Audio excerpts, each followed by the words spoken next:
तो दोस्तों नमस्कार। सिंगस्ट 2016 के आयोजन में आप सबका स्वागत है। मुझे उम्मीद है कि सिंगस्ट का जो आयोजन है वो हम सब के लिए एक सौभाग्य का विषय है और हम सब इसमें काम करने का जो अवसर पाए हैं वो भी एक हमारे लिए सौभाग्य का विषय है। सिंगस्ट एक ऐसा आयोजन होता है जिसमें धार्मिक, सामाजिक, सांस्कृतिक, आर्थिक सभी तरह के पहलू सम्मिलित होते हैं और इस आयोजन में सभी तरह के समाज के सभी वर्ग के लोग सहभागिता देते हैं। इसको हम जो आपसे कहना चाहते हैं कि ये एक मेगा इवेंट है, एक बड़ा महा कार्यक्रम है जिसको हमें व्यवस्थित ढंग से संपादित करना है। यदि इस तरह के काम में अगर हमें व्यवस्थाएं जुटाना है तो उसके लिए आवश्यक है कि सबसे पहले हम ये समझें कि इस कार्यक्रम में कौन लोग आने वाले हैं, उनकी आवश्यकताएं क्या हैं, वो वहाँ किस उद्देश्य से आ रहे हैं तथा किस तरह के क्रियाकलाप उनके वहाँ होंगे। इस कार्यक्रम में जो सबसे बड़ा सहभागिता जिनकी होती है वो है अखाड़े। आप सब जानते हैं कि हिंदू धर्म परंपरा में अखाड़ों का अपना एक स्थान है और अखाड़े दो तरह के होते हैं, एक शैव अखाड़े हैं और एक वैष्णव अखाड़े हैं। कुल 13 अखाड़े हैं जिनको लोगों ने मान्यता दी हुई है, जिसमें 10 सन्यासियों के अखाड़े हैं और 3 बैरागियों के अखाड़े हैं और इनके जो साधु लोग हैं वो बड़ी संख्या में सिंगस्ट में भाग लेते हैं। इसमें वो साधु भी होते हैं जो कई वर्षों की तपस्या के बाद अपना तपस्या का स्थान छोड़ के समाज में पहली बार आते हैं। तो ये सब समाज की हमारी सबकी ये महती भागीदारी होती है, वह हमारी दायित्व होता है कि हम उन्हें ऐसी सुख सुविधाएं उपलब्ध कराएं कि उनका प्रवास सिंगस्ट के समय सुखदायी हो, सबको आनंद उसमें प्राप्त हो। दूसरा, बहुत सारे साधु हैं जो पूरे समय दुनिया में देश में घूमते रहते हैं, ऐसे साधु भी उसमें आते हैं। बहुत सारे संत हैं जो अपने कार्यक्रम करते हैं, प्रवचन देते हैं, ऐसे संत लोग भी सिंगस्ट में आते हैं। बड़ी संख्या में इनके डिवोटी आते हैं जो भक्तगण हैं। आप जानते हैं कि हर साधु का एक फॉलोइंग होता है जिसमें बहुत सारे भक्त उनके होते हैं। वो समय समय पर पूरे सिंगस्ट के दौरान उनसे मिलने, उनके दर्शन करने, सत्संग का लाभ उठाने और स्नान करने के लिए सिंगस्ट में आएंगे। बहुत सारे धार्मिक श्रद्धालु हैं जो सिंगस्ट में आते हैं। सिंगस्ट एक ऐसा पर्व है, आप जानते हैं, जिसकी कोई निमंत्रण नहीं देता है। बिना निमंत्रण के गांव-गांव से, दूर दूर से लोग अपने आप चले आते हैं। तो इसका अपना एक आकर्षण है, समाज में इसका अपना एक स्थान है कि लोग भीड़ बहुत सारे कष्टों को सहते हुए भी ऐसे श्रद्धालु यहाँ आते हैं। बहुत सारे दूसरे धर्मों के लोग हैं, न केवल हिंदू धर्म को मानने वाले सिंगस्ट में आते हैं बल्कि जो दुनिया के दूसरे धर्म हैं उनके श्रद्धालु भी इस समय आते हैं ताकि वो इस समागम का लाभ उठा सकें। जनरल पब्लिक होती है, बहुत सारी जनरल पब्लिक है जो यहाँ आती है। इसके अलावा स्थानीय लोग हैं जो सिंगस्ट में पार्टिसिपेट करेंगे। व्यापारी हैं, बड़ी संख्या में स्थानीय व्यापारी और बाहर के व्यापारी इसमें अपनी व्यवसाय को चलाने के लिए अपने प्रतिष्ठान के साथ आएंगे। ट्रांसपोर्टर्स हैं जो लोगों को लाने ले जाने का काम करते हैं। सर्विस प्रोवाइडर हैं, सर्विस प्रोवाइडर में कई तरह के सर्विस प्रोवाइडर हो सकते हैं जो सब तरह की सुख सुविधाएँ प्राइवेट लोग जुटाते हैं, वो सब इसमें आते हैं। VIP लोग आते हैं, देश के जो महत्वपूर्ण व्यक्ति हैं वो भी अपनी भागीदारी सिंगस्ट में करते हैं। पुलिस का एक बड़ा रोल है, पुलिस कानून व्यवस्था को बनाए रखती है, लॉ एंड ऑर्डर मेंटेन रहे, चोरी चकारी ना हो, लोगों को दुख तकलीफ ना हो। मजिस्ट्रेट रहते हैं, अगर कोई घटना घटती है तो मजिस्ट्रेट उस घटना को नियंत्रित करने के लिए समय समय पर प्रतिबंधात्मक आदेश जारी करते हैं और पुलिस के साथ मिलके काम करते हैं।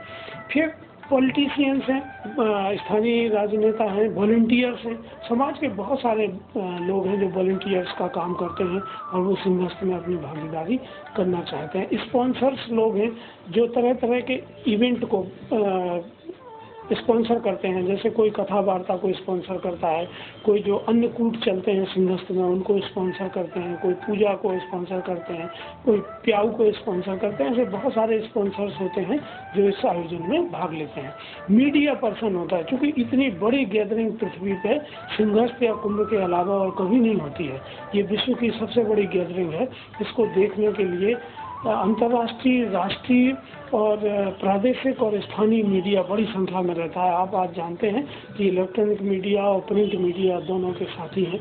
ऐसे बहुत सारे फ्रीलांसर्स होते हैं जो किसी मीडिया हाउस के साथ काम नहीं करते हैं, पर वो अपनी रिसर्च के लिए और दूसरे पर्पज़ के लिए यहाँ आते हैं।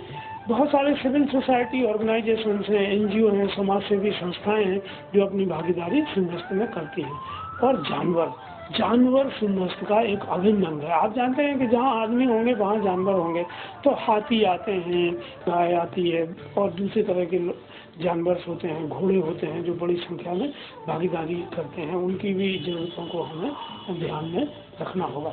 अब ये जो लोग आए हैं सिंहस्थ में, जैसे मैंने आपको बताया कि जो स्टेक होल्डर्स हैं उनकी अलग अलग आवश्यकताएं हैं, उनके उद्देश्य अलग अलग हैं, पर एक सबका कॉमन उद्देश्य है, वो है कि इस धार्मिक आयोजन का हिस्सा बनना। इसलिए हमें इस घटना को ये देखना होगा कि ये घटना क्यों घटती है, 12 साल में सिंहस्थ क्यों होता है। आप जानते हैं कि सूर्य में इलेक्ट्रोमैग्नेटिक घटनाएं होती हैं, वो हर 12 साल में होती हैं और उसका प्रभाव पृथ्वी पर मनुष्य के जीवन पर पड़ता है। चंद्रमा एक ऐसा ग्रह है जो बहुत ज़्यादा मनुष्य को प्रभावित करता है। आप जानते हैं कि चंद्रमा के प्रभाव से ज्वार भाटा आता है। अब मनुष्य का जो शरीर है वो 80% पानी का भाग है, तो जब समुद्र के पानी पर उसका असर पड़ता है तो मनुष्य के शरीर के पानी पर भी चंद्रमा का असर पड़ता है। बृहस्पति सौरमंडल का सबसे बड़ा ग्रह है और बृहस्पति 12 साल में अपनी परिक्रमा पूरी करता है। इसीलिए इन तीनों ग्रहों को, सूर्य, चंद्र और बृहस्पति की विशेष जब लोकेशन होती है, जब उनकी खगोलीय एक स्थिति बनती है, तो उस अवधि में सिंहस्थ का आयोजन होता है। बहुत सारे जो लोग रिसर्च करते हैं वो ये बात बताते हैं कि इस जो इलेक्ट्रोमैग्नेटिक खगोलीय घटना है इसका मनुष्य के मस्तिष्क पर भारी प्रभाव पड़ता है। मनुष्य का मस्तिष्क ज़्यादा सक्रिय हो जाता है और इस समय वो रिसेप्टिव होता है, चीज़ों को ग्रहण करने की क्षमता उनकी बढ़ जाती है। तो इस तरह के जब धार्मिक आयोजन में वो भाग लेते हैं तो उनको ज़्यादा लाभ इस तरह का मिलता है।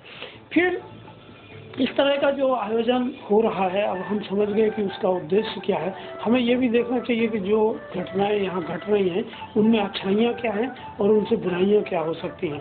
आप समझते हैं कि जब इतनी भारी मात्रा में लोग आते हैं तो बहुत सावधानी की आवश्यकता होती है। तो इस सब का विश्लेषण करके यदि आप अपनी ड्यूटी करेंगे तो निश्चित रूप से आप इसके बैकग्राउंड को, पृष्ठभूमि को बहुत अच्छी तरह से समझेंगे। जब आप को सिंहस्थ क्षेत्र में भेजा जाएगा तो आपकी एक स्थान विशेष पर एक विशेष उद्देश्य के लिए, एक विशेष सर्विस प्रदान करने के लिए ड्यूटी लगाई गई है। तो आपको ये देखना चाहिए कि ये जो इवेंट है, ये जो कार्यक्रम है, उसका वेन्यू कहाँ है, वो कहाँ हो रहा है।